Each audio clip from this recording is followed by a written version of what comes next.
Hello guys, ഞാൻ ഇന്ന് നിൽക്കുന്നത് നമ്മുടെ കൊല്ലം ഹാർപ്പി മാളിലാണ് ഗൈസ്. അപ്പോൾ നമുക്ക് നേരെ അകത്തോട്ടേക്ക് പോകാം.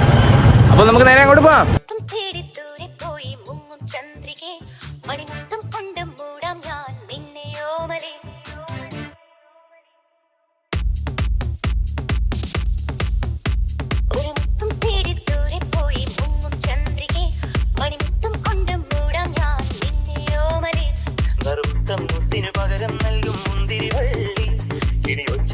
ഹാർപ്പി മാളിലേക്ക് ഒന്ന് എൻജോയ് ചെയ്യാനായിട്ടാണ് ഗൈസ് ഞാൻ വന്നത്.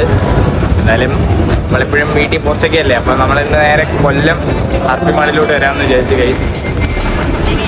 ഹലോ ഗൈസ്, അങ്ങനെ വന്നപ്പോൾ നാളെ നമ്മുടെ കൊട്ടാരക്കരക്കാരൻ ഷിജു പണിഞ്ഞാറ്റും കയറി ചേട്ടൻ നാണ്ട് ഇവിടെ മസാലയൊക്കെ ചെയ്ത് കിടക്കുന്ന ഗൈസ്.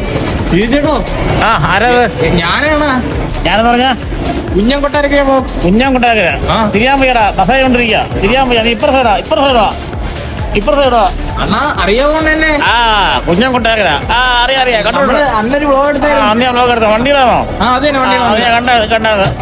അണ്ണാ എന്തുകൊണ്ട് ഇവിടെ ഞാൻ ഇവിടെ എൻജോയ് ചെയ്യാൻ വന്നപ്പോ അണ്ണ എവിടെയോ? ഇവിടെ പറഞ്ഞാൽ ഞാൻ ഹാർപ്പി മാളിൽ വന്ന ഈ ഒരു മസാജ് ചെയ്യും. ഇത് റോബോട്ടിക് മസാജ് എന്നാ പേര്. ഇതെന്ന് പറഞ്ഞാൽ ശരീരത്ത് നല്ല രക്തോട്ടം നടക്കും. പിന്നെ നമുക്ക് ഉറക്കക്ഷീണമൊക്കെ ഇവിടെ അതൊക്കെ മാറും.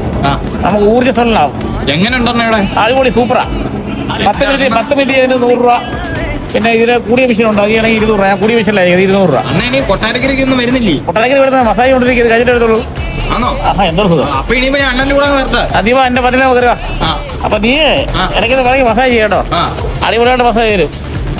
അപ്പൊ പിന്നെന്തുവാ, സൂപ്പറാ, റോബോട്ടിക് മസാജ്. പിന്നെന്തുവാ. ഹലോ ഗൈസ്, അങ്ങനെ ഇവിടെ വന്നപ്പോഴാണ് നമ്മളെ ഷിജു പടിഞ്ഞാറ്റിൻകരയെ കണ്ട്, കൊട്ടാരക്കര വാർത്തകൾ ഷിജു പടിഞ്ഞാറ്റിൻകരയെ കണ്ടത്. പ്രതീക്ഷിച്ചില്ല. ഞാൻ കയറി വന്നപ്പോൾ തന്നെ ഇങ്ങനെ ഗുളുഗുളാന്ന് മസാജ് ചെയ്തുകൊണ്ടിരിക്കുകയാണ്. എന്റെ പൊന്നേ, അങ്ങനെ ഷിജു പടിഞ്ഞാറ്റിൻകര ചേട്ടനെ കണ്ടപ്പോഴത്തേന് എനിക്കൊരു ചിരി വന്ന്. അങ്ങനെ ഇതെല്ലാം കഴിഞ്ഞപ്പോഴാണ് ഞാൻ ഈ ഒരു കാഴ്ച കണ്ടത്. അപ്പം നമുക്ക് നേരെ അകത്തോട്ട് പോയി. ഇത് അമ്പലമാണോ എന്തോ സംഭവം എനിക്കൊന്നും മനസ്സിലാവുന്നില്ല. അപ്പം നമുക്ക് നേരെ അകത്തോട്ട് പോയിട്ട് എന്നെ ചോദിക്കാം. ഞാനൊരു ചെയ്തെന്ത് സംഭവം ദേവി നിൽക്കുന്ന പോലെ തോന്നി. അങ്ങനെ അകത്ത് കയറിയതാണ് ഗൈസ്. അപ്പം നമുക്ക് നേരെ ചോദിക്കാം. ഞാനേ ഒരു ബ്ലോഗറാണ്. അപ്പൊ ഞാൻ ആദ്യമേ ഹാർപ്പി മാളി വന്നപ്പോ ഞാൻ വിചാരിച്ച് ഇതൊരു അമ്പലമാണെന്ന്. അപ്പൊ ഇതിന്റെ കാര്യങ്ങളൊന്ന് പറഞ്ഞു തരൂ. ഇത് ബർത്ത് സ്റ്റോണിന്റെ സ്റ്റോറാണ്.